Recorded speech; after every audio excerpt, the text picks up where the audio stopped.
Thank you very much for your wonderful presentation. I must say, I was very impressed about showing how small business can become bigger with Google. And this reminds me that I run a small company on my own. And since yesterday, it's run on Google advertising. So I get advertising broadcasted on my news site. And listen, yesterday I earned €7.42, and this morning it was €11. So there is the question, who gets the cake and who the peanuts? Thank you. Thank you very much.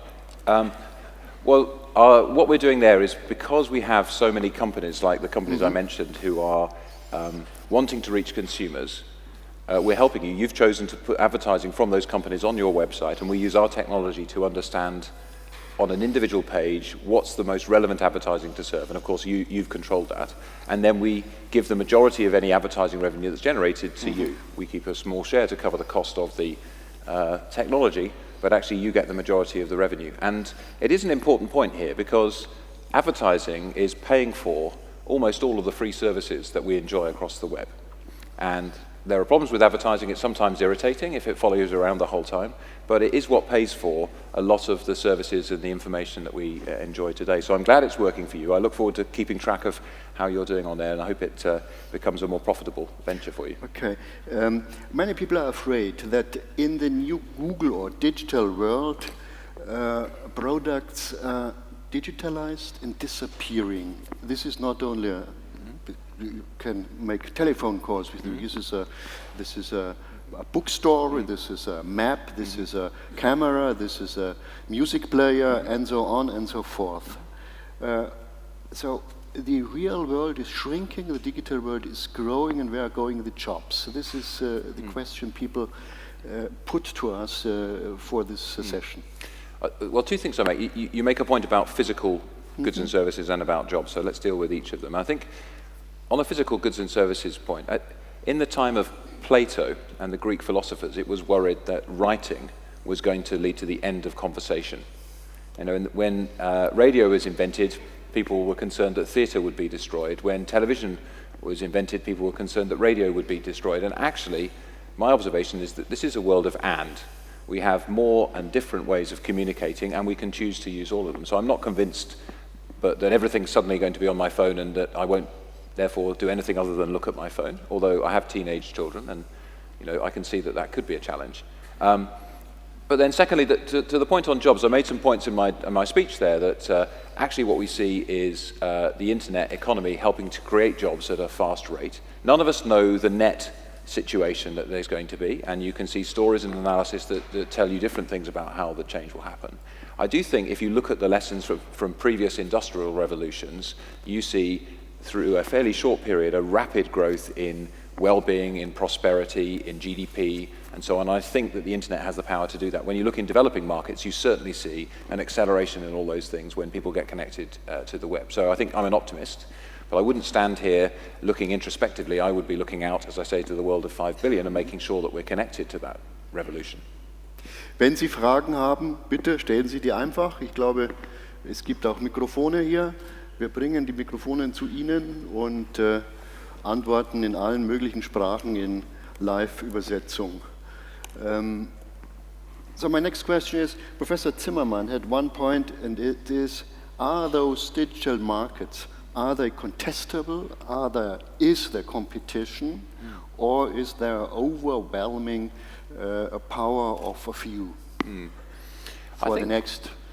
I mean, I think if you look at any moment in time, you might say, well, look, Amazon's there, Google's there, Facebook's there, amazing. But I also mentioned some examples of companies that are growing to nearly 1 billion users in fewer than 3 years.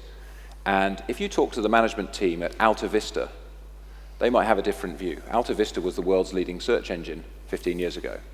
If you talk to the management at AOL or even at Yahoo, they might disagree. And if you were to join us in a management meeting, we are working extremely hard to stay relevant as the entire internet shifts from the desktop world, which we were used to the mobile world, and to think about what products and services we can design. And I think what's interesting in this world is, firstly, I think the barriers to entry are low. As I said, It's not a question of who has the most data, it's about how you use that data, and it's about how you really focus on what people are trying to do online. So I think it's a tremendous time of creativity.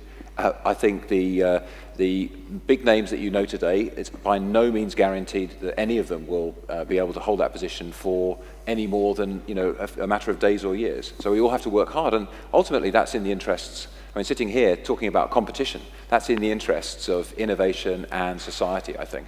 Mm-hmm. Any question? So, habe ich jemanden übersehen? You mentioned the change from the desktop to the mobile device. So what makes the difference? So what makes it so difficult for you, or what changes the view of the consumer when mobile? I think if you think about your own use of the internet and what it is today when you have it in your pocket, we're losing sound. How you use the internet today compared with when you only had it on the desktop, it's very different. You have a device that's personal. For many of us, it's never more than 1 meter away from us, and we have it to hand all day and all of the time. So we're using it much more for everyday tasks. I arrive in Berlin, I've never looked at where I'm going, but I can look at a map and immediately find my way there, right there in the moment. So I think that's changing a lot. And obviously the screen is a different size. We've had to reinvent everything we do in search for the mobile because people don't want to type, it's clunky, but you can speak. And so using voice services on mobile changes everything. And more direct answers in particular cases like I want to get to here, find me the nearest whatever, those things are really helpful as well. So it has changed a lot. And I think the other thing about mobile, because the adoption of mobile is going faster than anything we've seen, I think that gives the opportunity for everybody that's connected to innovate and create more. So I think it's probably one of the most dynamic environments ever. If we think the internet revolution was big, the mobile revolution is bigger and faster. Are there new competitors? I mean, absolutely there are new competitors. I mentioned Jack Ma, who is the founder of Alibaba, and some of you may have seen he was in Davos, near here, just 10 days ago, and did an amazing speech about what they're doing in China. And if you haven't spent any time, I would just encourage you to read about what Alibaba are doing. And the Chinese have got scale, they've got ambition, they've got ideas, they've got educated people. And whether it's in mobile handsets, whether it's in internet services, they really are picking up the pace. And I think if you were to want to scare people in Europe, you'd say, look, the Chinese are coming. These guys have a huge amount of resources and a huge amount of ambition. So I think that's great. But on the other hand, I see lots of people in Berlin, in London, in Stockholm, around Europe, who have great internet ideas and are building them for mobile. Everybody's building for mobile. Okay. Ihre Frage? Christoph Konrad, ich vertrete hier in Berlin die automobile Wirtschaft, den Mittelstand. Und wir fragen und diskutieren und natürlich auch, wie geht es weiter bei dem Thema autonom und automatisiertem Fahren. Und die beiden Stichworte sind ja schon gefallen. Beim autonomen Fahren stellen sich eine Reihe Fragen. Ich glaube, kein Rechtsgebiet ist davon nicht betroffen. Der runde Tisch beim Bundesverkehrsminister dokumentiert das. Erst kürzlich hat Herr Zetsche deutlich gesagt, er sieht neben rechtlichen Fragen auch ethische Fragen. Stichwort finale Entscheidung bei Unfällen, Punkte, die nicht ganz unwichtig sind, bis hin zu Datenschutzfragen und. Das ist schon eine schwierige Geschichte und ich will das mal zusammenfassen in der Frage, gibt es nicht auch hier den Punkt, wo wir uns fragen müssen, soll man eigentlich alles machen, was man technisch kann, oder gibt es nicht auch eine Grenze, auch in diesem Feld? A very smart question about the border of innovation, the very edge of innovation in the context here of the self-driving car. I think what's interesting is governments around the world have watched the developments of the self-driving car with great interest, and people may know at Google we've had self-driving cars on the streets of California driving hundreds of thousands of miles safely. And so it's clear that the technology can be made to work. And one of the most important things was to see, could the technology do that? And I think we know the answer. The technology can now do this. The question is, how can we harness that as society And in Germany and in other countries around the world, governments are now creating the opportunity for testing and understanding the technology better. Now, personally, I think that's a good way of operating. Let's see what technology can do. Let's understand it. And then let's think about how, as society, we can harness it. So I think there's a danger if you say, well, we could never make this work, that you stop any innovation happening at the beginning. And that means potentially we lose out. Now, all of the German car manufacturers are doing their own work on self-driving cars. I think many people have seen what we've done and thought, well, if it's possible, I should invest in this. We might do this in partnership with people. We have partnerships with Bosch and Continental here in Germany to help us with this project at the moment. So I think, who knows exactly how society will use this? I suspect there will be systems in cars that help us all drive more safely, that help us pollute less. If you've got a teenage child or children as I have, then having them in a car which could take over from time to time would feel like a safer place to go. So I feel that the broader point I would make is let's look at what innovation can do, and let's see experimentation and invention, and let's learn from that how we as society want to adopt it, rather than say immediately we must stop that. One more question to this. Who will be in the driver's seat in this car? The computer industry or the car manufacturer? Well, I think ultimately the majority of the car is going to be the manufacturer. What we've done, if you think what we've done in mobile devices for a second, we built Android, which is an operating system for mobile devices, and we are inspired by Tim Berners-Lee, so we believe in an open web and open innovation, producing more invention for everybody. And so you can now see many devices powered by Android. It's the most powerful, it's the most popular operating system in the world.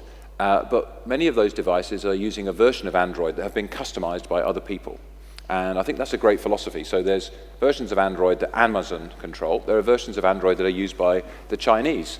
And they're nothing to do with Google, but people have taken it because it's an open software system and have built on top of it. And I think that's a great thing to do. So I don't know how the cars example will play out. I would say we're in discussions with all the manufacturers about the technology. We're in partnership with many of them. And we'll see how it moves. And I think hopefully what will happen is more people will focus on this area to make cars that are safer and greener and more sustainable and can use less highway, that therefore reduce the need for future road building too. So I'm an optimist about that, but I don't know exactly how this will play out. Dr. Nasko, Ihre Frage, Nixdorf Stiftung. Thank you. If you compare the impact of digitization in big industry, I would guess that there's not a big difference between American and European companies. Let's take General Electric as compared to Siemens or General Motors as compared to Volkswagen. The impact of digitization, we are talking on Industry 4.0 and so on, is probably quite the same. But also, if we talk about the impact of digitization, we always think about US. Everything comes from US. And then if you analyze that, you find out that these are not the big companies. There are the Googles, there are the Facebooks, there is Amazon, there's Uber, and so on and so on. Now, are those spin-offs of big companies? No. They are individuals who created those companies. And now, are there more clever people in the US than in Europe? Maybe not so much. So what's the reason of that difference? Now, we analyzed that, and you mentioned a few of them, the distributed market. It's not uniform concerning standards and so on. There were some examples like GSM where we were successful in Europe, but others are not. And then we found out that the financing is sort of different. And not the first financing. So if you make a startup, you get some money in the market. But after that, if you need big money to make a big company out of that, then we have a problem. The private people are not prepared to invest as much. There are much more rich people in the US who are prepared to invest money, take the risk. We don't find them in Europe, and especially not in Germany. And also, the government is not prepared to really support that, which is only the second best solution, I would guess. But anyhow, it's not available. So would you join that idea that... Yeah, I mean, I think you make a number of extremely good points. I think when you spend time in Silicon Valley, it's almost impossible to walk out of a coffee shop without somebody offering you money to fund something. I mean, I'm exaggerating, but if you're a failed entrepreneur, people want to give you money, and that's not always the attitude in Europe. I think that access to finance is part of the issue, but I don't think it's the whole issue. And one of the reasons we brought Google Ventures is because we sort of focus on that gap between the angel investor and the large-scale finance, which was really poorly served in Europe. But actually, there is a growing set of organizations that want to fund startups here and that see startups here. The other point you make, I think, which is also interesting, is the traditional large corporation capable of innovating at the speed of the digital economy? And I think that's a very tough challenge because, I mean, I sit on the board of a big retailer in the UK, Sainsbury's. It's a great company, hundreds of thousands of employees. It's successful because it does a million things right every day. And a structure that allows you to do that isn't always the same structure that allows you to innovate. So I think what we'll see is an expansion of different forms of companies, much more partnerships. Our relationship as Google with many large companies is very multifaceted. We might be supplying Android handsets to them. We might be helping them monetize their website. We might have a partnership around data and security and privacy. So we're competing, we're suppliers, we're partners, we're competitors, each is supplying the other. I think those kind of more complicated relationships will be the new norm. But personally in Europe, I think we need a single rule book, we need ambition. We have to encourage people who start a business to think immediately of 500 million consumers, if not 5 billion. And I think that ambition I'm starting to see more and more in Europe, but it's certainly the default in the US. Thank you. Professor Blum, Sie haben gesehen, mächtig ist der das Mikrofon hat. Und das ist jetzt hier. Tut mir leid.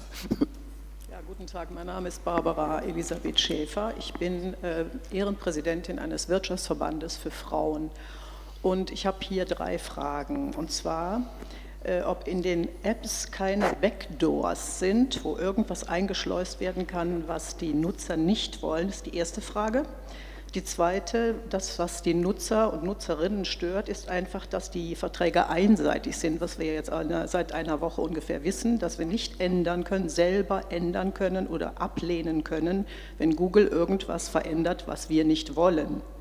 Das ist sehr ärgerlich. Und nehmen Sie bitte die Senioren mit. Viele Senioren, nicht die hier sitzen, lehnen, möchte ich mal betonen, aber viele eben der Senioren lehnen also die Smartphones, die aktuellen Smartphones ab. Sie behaupten, sie wollen lieber Neandertaler sein, sie wollen keine neuen Smartphones, sie wollen diese ganze neue Internetgeschichte nicht. Und die müssen Sie unbedingt mitnehmen, die müssen Sie ansprechen. Ich bedanke mich. Yes, so you raised 3 really good questions. I think apps, and in general, when people are visiting the internet using apps or visiting websites, we work really hard to try to protect you against malware, so programs that will come and attack your systems or do things you don't want them to do on your devices. It's a constant battle. We actually reported yesterday, I think, on the number of advertising propositions that we disabled last year. It was in the hundreds of millions. Because we're spotting things where they're trying to install malware. So I think it's never going to be perfect that companies like ours can completely protect you, but I think we work extremely hard to try to protect you against those things. And of course, you won't use our services or other people's services if you find that they are subject to those issues. But it's a challenge for the internet, and as I say, we work really hard on it. I mean, I think the second thing on the internet you mentioned, and the broader point, is contracts. So how many people always read a contract before they sign it? Well, all of us do. Well, you're online. How many people ever read the terms and conditions before they click the accept button? Hardly anybody.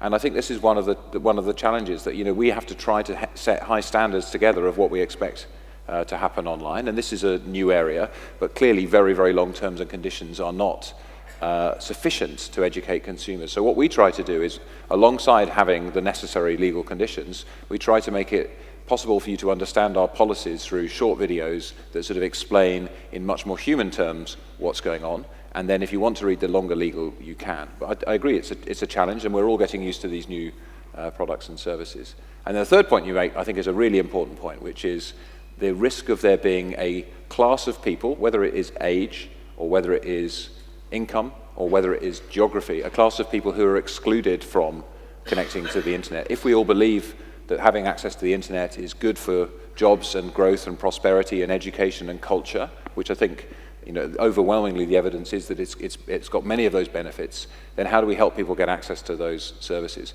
The way we try to do it is we try to make every product we build as simple as possible. As simple as possible. You don't need to know how to control anything. You don't even need to know how to spell to use Google. You know, if you start typing something, we'll correct it. You can just speak to us, okay, Google, and we'll be there. So we try to make our products as simple as possible. But I also think governments have a role to play here. Most of the research I've seen suggests that governments connecting with the citizen digitally save money and improve the quality of services the citizens get. So there is a job for governments to make sure that we connect everybody as well. Professor Blum? Yeah, thank you very much first for your very Anglo-Saxon optimism and belief in the spirit of competition. I think that's something which continental Europe lacks, and it's good to spread the message. Thank you. But beyond that, I thought you had made a brilliant analog with sport. But let's come to this analog. Usually, everybody can purchase this platform, this ship. Mm-hmm. It's different in two-sided markets. Sometimes the first mover will own the platform and no other boats will go along. This might be the end of competition. Then you have in this real world of physical goods, it's easy to have a good intelligence and reconnaissance division to look around how well do the rowers perform, how well are the ships built. In the digital economy, it's much more difficult to look at that. So my first question is, how is your strategic intelligence and reconnaissance division built up to look around where the new ideas and the new threats to your position come? Perhaps you could say something, unless you are forbidden to do so. There might be a solution to that, and that's something we start to see more and more often because of the incredible success of these platforms like Google. You earn a lot of money, and you don't then have to pick the winners as the government or somebody who wants to spend venture capital does. You just buy the winners. And if you look at the purchases in the digital business, you see that there is a huge concentration simply by buying up innovative ideas that could become competitors to your existing ideas. And that, in the long run, may mean, in the Schumpeterian system, that the digital entrepreneur dies from its own success. Okay, thank you. Well, I'm not sure whether my sporting analogy will extend to two-sided markets or Schumpeterian destruction, although I can't remember many times where I beat the Germans in sport, so I think you should be more optimistic. And I haven't even mentioned football. But I think, so when I look at Google, you know, is it analogous to say, well, you know, if there's a better boat, then somebody will choose to use that boat. Will that apply to Google? And I think, you know, what we do is, for the user, the competing services are a click away. And the history of search has certainly been the case that different players have been prominent at different times. And actually, scale is not a key factor in success in search. So I think one of the things that's interesting here is, you know, we're popular because the service works well. The service doesn't work well because we're popular. So it's not like the telephone.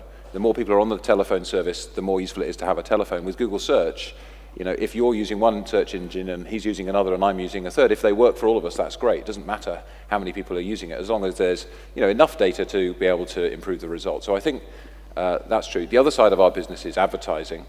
And we make it easy, just as I talked about, for the user to take out their data. We make it easy for anybody to use our advertising services to also build for competing platforms as well. So again, in that way, I hope we're trying to make it easy for competition and innovation to happen. Then you make a point about, will the big tech companies just be able to buy any startup that looks interesting? And I guess that's always been a historic challenge in markets. You know, does somebody sort of buy a wall of businesses? I worked in the newspaper industry for a while, and that's an interesting example. You know, competing newspapers to a city would often be either bought up or very low-price competitors would be launched against those newspapers, and in that way the newspaper industry controlled markets quite strongly until actually the internet came along and offered people more choice again. So I think here what I see is actually the most ambitious startups want to stay as startups, and our founders see this as well. It gets more challenging the more you're involved in to be successful and innovative. And if I take an example here, so WhatsApp. Some people will know WhatsApp. You may use it. Your children may use it more often. WhatsApp was 50 engineers, and it sold for $19 billion to Facebook. It's an amazing story. And we looked at that at Google, and actually, at Google, we didn't have a great messenger app. We had stuff which we were trying to do that integrated across lots of product areas. So how come a company with Google's might didn't invent WhatsApp? Well, the answer is because we're larger and we're trying to join things up, and actually what they did was something that was very specialized and fast. I mentioned Snapchat. Snapchat have been approached with several billion offers from various people, and they've declined to be bought because they believe in the model. These guys are in their early 20s. What do they know? They know more than everybody else, and so they're staying independent. So I'm not sure that we'll see that model. I think that people worry about being part of a larger, more bureaucratic company, to the point about the Siemenses and the General Electrics. So I think we'll see a range of different models here, from portfolios of companies that are not particularly tightly related to larger companies that are trying to be as innovative and fast as they can, but it's hard to be fast and large.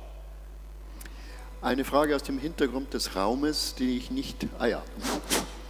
I'm come from China. I can perfect English, but for testing the translation system, I will speak German.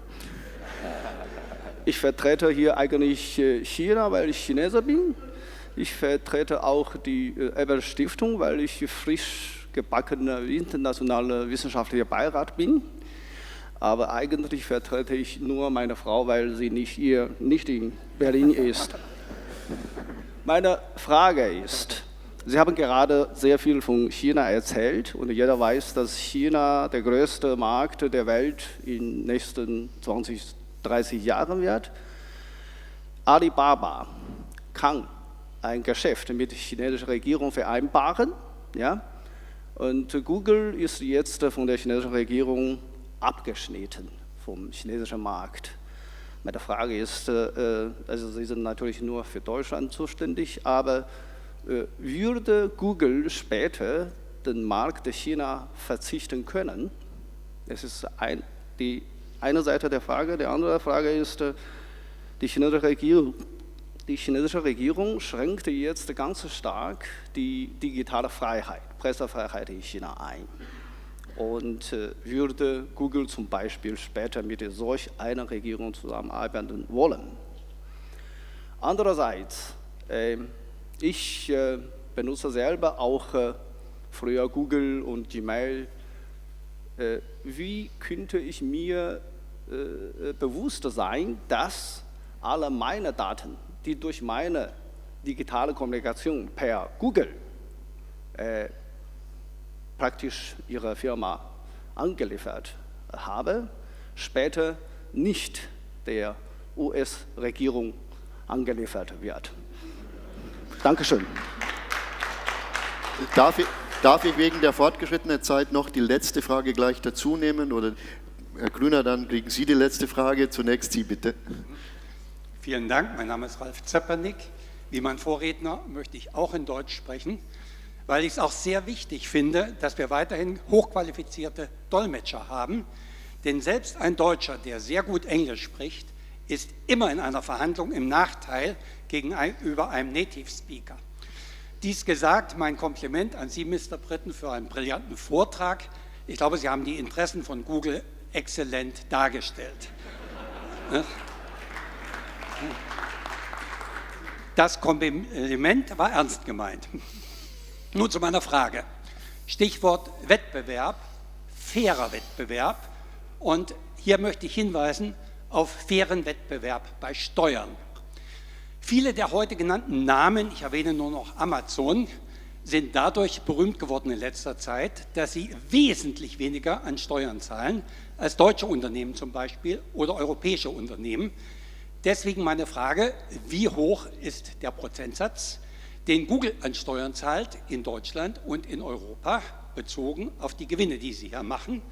Sollten diese ebenfalls wesentlich niedriger liegen, welche Überlegungen gibt es bei Google, hier in einen fairen Wettbewerb einzutreten? Vielen Dank. So you have difficult question. Are you afraid of Alibaba? Do you pay taxes and do you not sell the data to the United States government? So, this is a very intelligent audience, may I say. Some very good questions coming from all of you, so thank you. And again, apologies for my lack of German language skills. So taxes. Absolutely, there's a lot of discussion, particularly about successful US tech companies in this field. And as a European, I really see, if you're sitting in Germany or if you're sitting in the UK and you see companies with very high revenues coming out of particular markets and you pay tax on your income, you look at a company and say, well, this company should be contributing more in my country. And I mean, it's a great shame to me that Google isn't a German company. If we were a German company, we'd earn our profits in Germany and we'd pay tax proportionate to the profits in Germany. As it is, we're an American company and therefore we're required by the international tax laws to earn our profits principally in the US. And that's the reason why we pay relatively low, we earn relatively low profits here. Of course, we pay taxes at the prevailing rate on corporations' profits in every country that we operate in. And our headquarters in Europe is actually in Dublin. So I mentioned we have 1,100 people in Germany. We have nearly 5,000 people in Dublin, and they serve customers and consumers in every country in Europe. So the taxes we pay here, I'd love it if we paid more as a European. If we were started in Europe, we would have to pay more. We follow the international rules. It would be great if the international rules were less complicated because they'd be more understandable to the person in the street, and corporations could focus on doing what they should be doing, which is providing jobs, growth, employment, and a contribution to society in all kinds of ways, including the tax system. Well, below the line, the percentage. So the percentage is whatever the percentage tax rate is in Germany or the UK or whichever country we operate in. So we pay the prevailing tax rate in every country. The challenge is how big is the profit in every country, which is, it has to be big in the US. And that's actually by design of the single European market in Europe. The second question, China, and thank you to the gentleman who puts us to shame by being trilingual here. China is an amazing country, and Google does have operations in China. We just no longer have a censored search service in China. And it's a real shame to us that we weren't able to continue to provide that, but we felt that the original intent, which was, even with a censored service, when you search for results, we're saying your government doesn't want to see this result, that we felt that was contributing to openness and contributing positively to people in China. But at some point we realized that strategy was not being successful, just looking at how people were using our services and some of the attacks that we were having on our services as well. So now we have an operation in China which helps Chinese companies reach the rest of the world, and we have a simplified Chinese search service that's sent from Hong Kong. I think it's hard to ignore China for everybody and anybody, and therefore the more engaged in China you are, the more you can understand the world of tomorrow. But certainly there are some principles, particularly around freedom of speech and protection of our users' data, that we hold very hard, and therefore we've made a call which is not brilliant for the near-term business opportunity, but we think is the right call for our values and for the values of our users. And that relates to your second point around the protection of your data. And the Snowden revelations, I think, here in Germany and in London, where I live, and across Europe, were met with astonishment by many of us. And since those revelations, we moved very fast to encrypt all of our services and all of the cables between data centers and so on to try to really ensure that we're protected. There's no backdoor. We have official processes where governments will come to us and say, we need to access the data of this person's Gmail account. And if there's a court process that's been gone through that shows that the government is requiring that access as part of the criminal process, of course we'll comply with that, but we absolutely will not give wholesale access to governments who want to be able to access that data in that way. I think that's an important matter of trust for users in the services that we and other people provide. And we think that governments with appropriate oversight should be able to manage in this new area just as they've managed in other areas of data and information security. But I know we feel it particularly acutely here in Europe when we saw those revelations. I think those were the 3 questions. Okay, last question, Mr. Grüner. Mein Name ist Martin Grüner.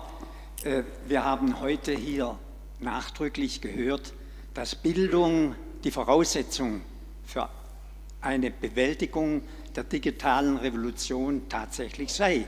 Meine Frage ist, welche Art von Bildung eigentlich gefordert ist. Und die Frage auch an Google, welche Art von Bildung halten Sie für wichtig?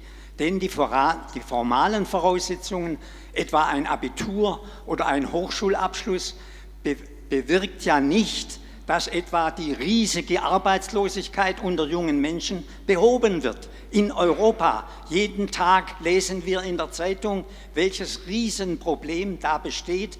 Und die Frage ist natürlich, können wir für diese jungen Leute etwas tun? Und wie muss die Bildung sein, die dann tatsächlich dazu führt, dass die jungen Leute in der digitalen Welt eine Chance haben? I think that a great question to end on, given where we stand in Europe today with youth unemployment. I mean, I spent some time in Spain recently and in Greece. I mean, these are serious social problems for Europe. And yet there is a mismatch. You know, there are vacant jobs and there are people without jobs. And I think there are sort of 2 levels of answers, I would say, on education. In the near term, as I mentioned when I spoke, you know, a significant proportion of German businesses are reporting that lack of digital skills are a barrier to their growth. And so there are digital skills that can help. And one of the things I think about digital skills is they require a combination of the arts and the sciences. And I think, you know, certainly in the British education system, and I think also in the German education system, we tend to split arts and science quite early in the system. And I think that's a problem in today's world, because you need to be able to understand data and patterns of data, but you also need to be creative. And you need to be able to think about communications and innovate in different ways. So I think even in digital skills in the near term, we need people who can understand data and analytics, but who can also create new ideas and test and learn. And there's a broader point I would make, which is, you know, my children are teenagers and they are going through a conventional education system, which is pretty recognizable actually to me and to my father and to my grandfather and probably to his grandfather. And there's a great educationalist who's popular around the world now called Ken Robinson, and he says that, you know, we're all training our children to be factory managers 150 years ago, and what we need to train them to do is to be creative. And I have some sympathy with that. I think that when I'm hiring people at Google, I'm looking for people who are problem solvers, who can be creative, who are curious, who will jump in and try things. And in this digital world, trying things, understanding what happens and improving them is really the way that we have to operate. And it's quite different from a world of developing long-term detailed analysis that then allows you to build a business case that then allows you to... You need those skills still, because we still need capital plant, but we also need much more of that curious, creative mindset. And I worry that our education system is not always producing people with those skills, and that our society doesn't always celebrate. I know my kids told every time that they don't bring the right textbook to the class, but they're not always told you did a great job every time they kind of do something that's creative. So I think near-term digital skills, in the medium term, we need to think about a more creative, a more curious workforce, and I think that's also good for society. Thank you, Matt, for this discussion, which is very open, and in the meantime, my Google revenue went up to €15.20, so it's improving. This has nothing to do with me, I'd like to say. We'll take your question of the single digital market and the one set of rules into the afternoon with Mr. Oettinger, and thank you for coming. And well, thank you so much for having me, and thank you for bearing with my English. Thank you.